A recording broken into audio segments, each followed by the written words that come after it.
نوها قويتايلن كفني بلبي كسكون أبساي حزوني የሚያስከብር እግዚአብሔር የሚያከብር እግዚአብሔር ነው።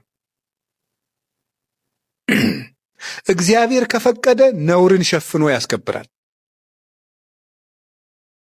እግዚአብሔር ካልፈቀደ ግን ንጽህናም አያስከብርም። እግዚአብሔር የሌለበት ከሆነ ዘይት የሌለው ማሰሮ ማለት እኮ ያለ ምን ማለት መሰላችሁ? ፍቅር የሌለው ድንግልና ማለት ነው። ክብር የለሽ ነው። ያም ራሱ እኔ አሁን ክብሬን ጥብቄያለሁ ብሎ አንድ ሰው በድንግልና ነው መኖር ሊል ይችላል። አምስቱ ደናግል ማሰሮ ተሸክመው ነበር፣ ዘይት የላቸውም ማለት አምስቱ ሕዋሳት ንጹህ ናቸው፣ ግን ፍቅር ይጎላቸዋል። ባዶን ስራ ናቸው። ድንግልና ብቻውን ክብር አያሰጥም። ክብር እግዚአብሔር ነው። ያስከበረን እግዚአብሔር ነው። እውነቴን ነው የምነግራችሁ። እና ሕዝቤ ክብሩን ተወ ነበር ያለ ሰው በቃ ክቡር መሆኑን ለማሳወቅ አዲስ ልብስ ሲያሰፋ፣ አንዳንዱ ደግሞ ቲፎዞ ሲያደራጅ ግርም እኮ ነው የሚያደርገው። እንዲህ ይገርማል። እገሌ አቶ ገሌ በጣም ጥሩ ሰው ናቸው የሚሉ ወሬኞቹን ሁሉ የሚያደራጅ ሰው አለ። የለም እነዚያ የካዱ ዘንድ ክብርህ ይገፈፋል። እንኳን ሌላ እኮ የቤተ ክርስቲያን ሰዎች ሁሉ ሲያደርጉት ነው የሚያስቀው። ክቡር መባላቸውን ለማሳየት ኮሚቴ አቋቁመው የእኛ አባት እኮ ጾመኛ ናቸው፣ የእኛ አባት እህል አይቀምሱም። ኮሚቴ ተደራጅቶ እኮ ነው።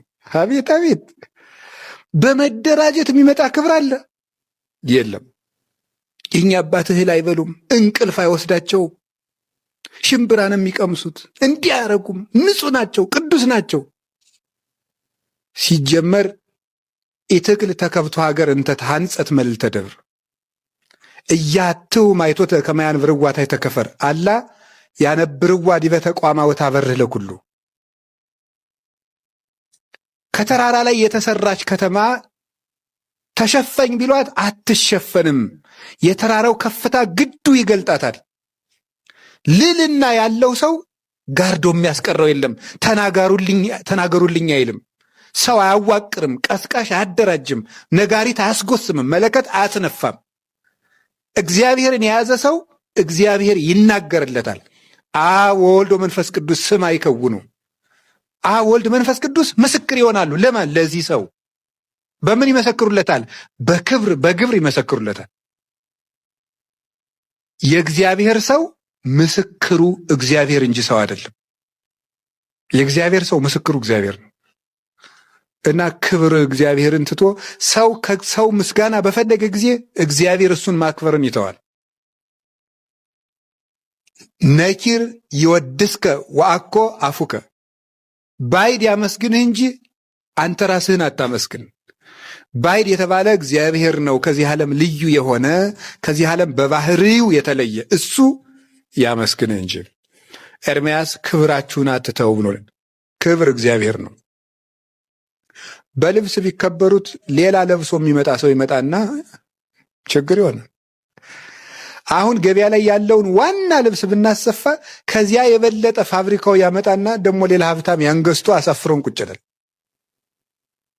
ምንም በእውቀቱ የሚከበር ሰው ጥሩ አድርጎ ተናግሮ የሚወደድ ሰው ካለ የማይናገርበት እርጅና ይመጣ ጆጆ የሚልበት የዚያን ጊዜ የሚሰማው የለም። አፍህ ይለፈልፍ ሳለ ትንሽ ያከብራል። ቅዱስ ዳዊት ለዚህ ነው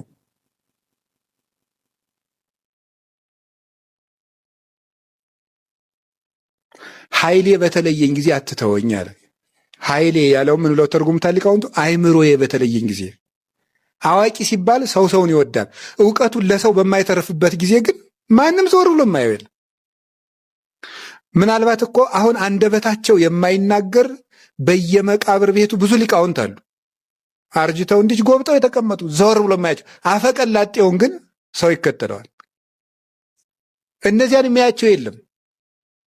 በጊዜው ይናገሩ ሳለ ሰው ይወዳቸው ነበር። ዛሬ ግን የሚያስባቸው የለም። እውቀትም ቢያስከብር ለጊዜው፣ መልክም ቢያስከብር ለጊዜው ወረት ነው። ሀብት ቢያስከብር ለጊዜው እስኪጠፋ ጊዜ ጌታዬ ደንቅፈኒ ብልበይ ከይስኩን